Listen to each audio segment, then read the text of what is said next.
Hi guys, in this video I'm going to teach you about the different kind of Flutter packages available for your different purposes when you are developing the application using the Flutter technology. If you are aware about the Flutter technology, then it is good. If you are not aware, then you can attend my another course which tells what exactly it is the Flutter and what is the use of it. But generally, if I want to tell you in a small line, or you can say a single line, Flutter is a hybrid mobile application development method, or you can say technology which helps to develop the mobile application in a hybrid environment.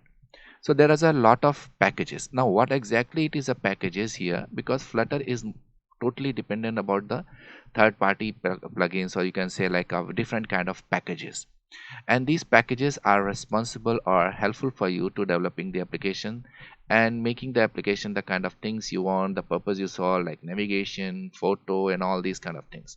And now where you can find all these packages, so you can find all these packages on pub.dev website. Okay, you can just name the package and everything. You can see that. As you can see, scroll down, you can see the Flutter favorites like Flutter block, chopper, network info, plus path provider, dio, high Flutter. Now if you see in the starting that there are so many packages, now you don't know what exactly is the purpose of each and every package. Like geolocator, you say geolocation plugin for Flutter, this plugin works across platform. So like this, there's a packages.